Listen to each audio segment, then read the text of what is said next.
Hello dear student, welcome to Adhyan Setu Academy.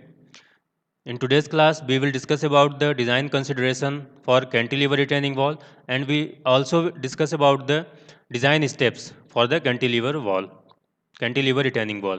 So let's start the class.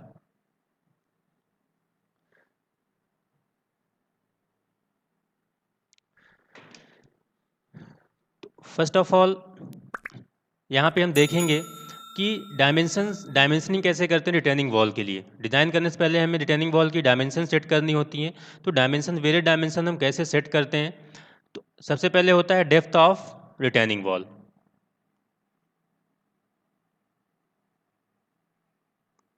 Depth of returning wall. अगर कोई returning wall हमें design करनी है तो हमें ये तो पता होता है कि कितनी हाइट की सॉइल हमें उसमें रिटेन करनी है। Suppose this is a returning wall, तो that is original ground level. तो इस ग्राउंड लेवल के ऊपर हमें पता होता है कितने हाइट में सॉइल हमें रिटेन करनी है। तो कहने का मतलब है ये हाइट हमें पता होती है। अगर हम इसको H2 नेमिंग कर दें, यहाँ तक हमें सॉइल फिल करनी है, ये यहाँ से लेके ये ग्राउंड लेवल ही होता है। तो जितनी हाइट की सॉइल हमें रिटेन करवानी है इस पर्टिकुलर रिटेनिंग वॉल से, वो हमें पता होता है। और इसके बाद जो पोर्शन बचता है, जो डेप्थ बचती है रिटेनिंग वॉल की ग्राउंड लेवल के नीचे, ये होती है डेप्थ ऑफ रिटेनिंग वॉल। इसको हम वाई से डिनोट करते हैं, that is depth of retaining wall. Soil filling से टॉप ऑफ बेस स्लैब जो हाइट होती है, इसको हम H1 से डिनोट करते हैं। और सॉइल फिलिंग से लेके बॉटम ऑफ बेस स्लैब तक की जो हाइट होती है, वो होती है ओवरऑल हाइट ऑफ कैंटिलीवर या retaining wall, that is H। तो बेसिकली हमें स्टार्टिंग में जो डेटा पता होता है, ये केवल होता है H2 कि कितनी हाइट की सॉइल हमें रिटेन करवानी है यहाँ पे। अब अगर हमें H2 पता है तो डेप्थ ऑफ फाउंडेशन हम डायरेक्टली फॉर्मूले से यहाँ पे कैलकुलेट कर सकते हैं। Minimum depth of foundation, minimum depth of foundation, y minimum should be equal to Q not divide by gamma into के ए स्क्वायर। ये डायरेक्टली फॉर्मूला होता है for the foundation, depth of foundation, and that is minimum value. तो यहाँ से जो भी हमें वैल्यू मिलती है, या तो इसके इक्विवेलेंट या इससे ज़्यादा ही वैल्यू हमें यहाँ पे प्रोवाइड करनी होती है। राउंड फिगर में हम ये वैल्यू कम नहीं करेंगे, या तो इतनी ही प्रोवाइड करेंगे या इससे ज़्यादा, क्योंकि ये मिनिमम से मिनिमम वैल्यू है। ओके। अब अगर हमें वाई मिनिमम मिल गया, डेप्थ ऑफ फाउंडेशन मिल गया, तो डायरेक्टली हम कैलकुलेट कर सकते हैं overall depth of retaining wall. So depth of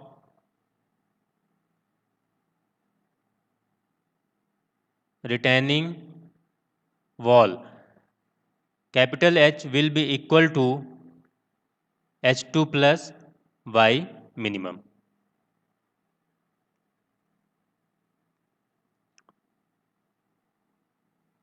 तो यहाँ से हमें overall depth of retaining wall मिल जाएगी कैपिटल H की वैल्यू। अब कैपिटल H की वैल्यू मिलने के बाद जो अदर पैरामीटर हैं, अदर डायमेंशंस हैं, वो हम सेट कर सकते हैं। लाइक जो बेस स्लैब है, इसकी विड्थ कितनी होनी चाहिए, बेस स्लैब की थिकनेस कितनी होनी चाहिए, टो स्लैब का प्रोजेक्शन कितना होना चाहिए। ये सारे parameter with the help of overall depth of retaining wall हम सेट कर सकते हैं। तो अगर हम बात करें base with of base slab कितना होना चाहिए, तो ये वैल्यू कैलकुलेट की जाती है विथ ऑफ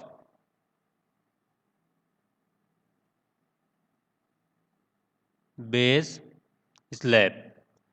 ये वैल्यू ली जाती है 0.5 times of H to 0.6 times of H। जो ओवरऑल हाइट होती है उसका 0.5 to 0.6 times base width provide किया जाता है। उसके बाद प्रोजेक्शन ऑफ टो,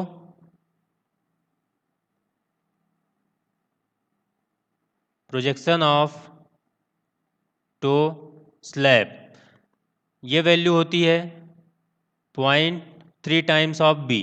जितना विथ है उसका 30% टो का प्रोजेक्शन रखा जाता है। देन थिकनेस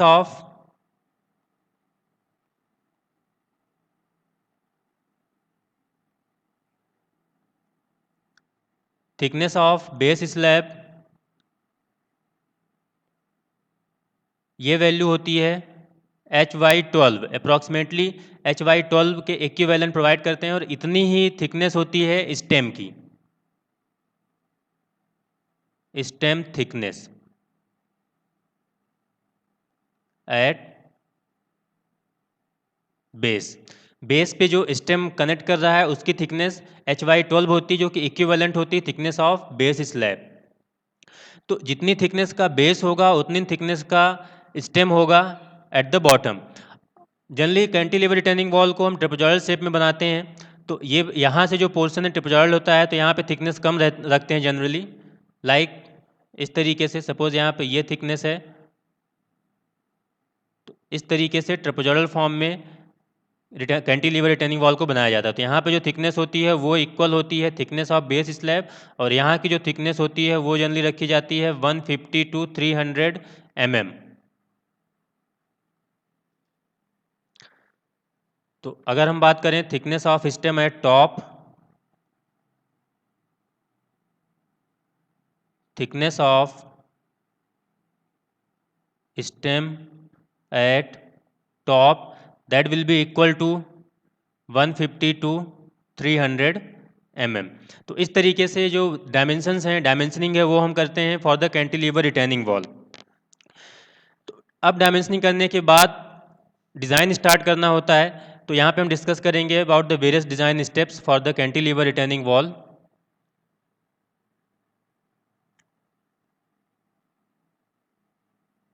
डिज़ाइन स्टेप्स, सबसे पहले डायमेंशनिंग करते हैं हम। अगर यहाँ पे गिवन डेटा की बात करें तो गिवन क्या क्या रहेगा अपने पास। गिवन में हमें पता होगा सॉइल की डेंसिटी कितनी है, कोफिशिएंट ऑफ फ्रिक्शन कितना है, फ्रिक्शनल एंगल कितना है, सॉइल बियरिंग कैपेसिटी कितनी है, that is Q not, grade of concrete और ग्रेड ऑफ स्टील कितना है, ये हमें पता रहेगा जनरली।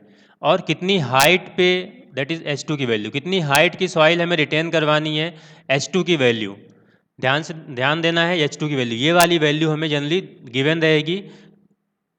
तो ये गिवन पैरामीटर होगा। सेकेंड स्टेप में हमें डायमेंशनिंग करनी होगी। वेरियस डायमेंशन पैरामीटर यहाँ पे सेट करने होंगे, like height of the retaining wall, base width कितना रखना है, थिकनेस कितनी होनी चाहिए, बेस की स्टेम की थिकनेस कितनी होनी चाहिए, प्रोजेक्शन कितना होना चाहिए टो स्लैब का, वो सारी चीज़ें हम डायमेंशनिंग में करेंगे। डायमेंशनिंग करने के बाद फिर स्टेबिलिटी चेक करेंगे। यहाँ पे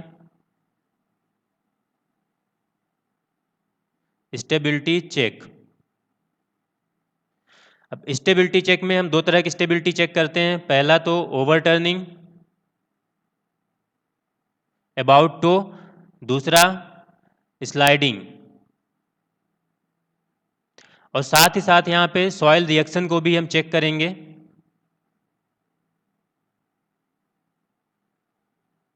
सॉइल रिएक्शन में पी मैक्स और पी मिनिमम कैलकुलेट करके वो इंश्योर करेंगे कि P max soil bearing capacity से ज़्यादा नहीं होना चाहिए और पी मिनिमम 0 से कम नहीं होना चाहिए। तो स्टेबिलिटी क्राइटेरिया में तीनों वैल्यू हम यहाँ पे चेक करेंगे। स्टेबिलिटी इंश्योर होने के बाद अगर कोई भी स्टेबिलिटी से इंश्योर नहीं होती, वहाँ पे हमें डायमेंशनिंग फिर से करनी होगी।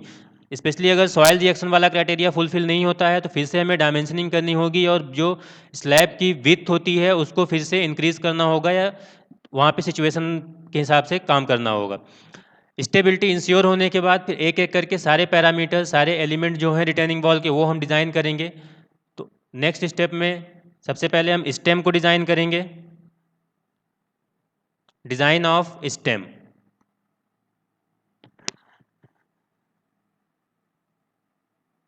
डिज़ाइन ऑफ स्टेम, तो बेसिकली ये कैंटिलीवर पैटर्न पे होता है। तो कैंटिलीवर स्लैब या कैंटिलीवर बीम की तरह ही हम स्टेम को डिज़ाइन करेंगे। सपोर्ट पे मैक्सिमम मूवमेंट आएगा ड्यू टू द पीएच, और उस मूवमेंट के लिए एरिया ऑफ स्टील कैलकुलेट करेंगे। डिस्ट्रीब्यूशन स्टील कैलकुलेट करेंगे और उनकी स्पेसिंग वगैरह जो भी डिटेल है वो यहाँ पे फाइंड आउट करेंगे। नेक्स्ट स्टेप में हम डिज़ाइन ऑफ हील स्लैब,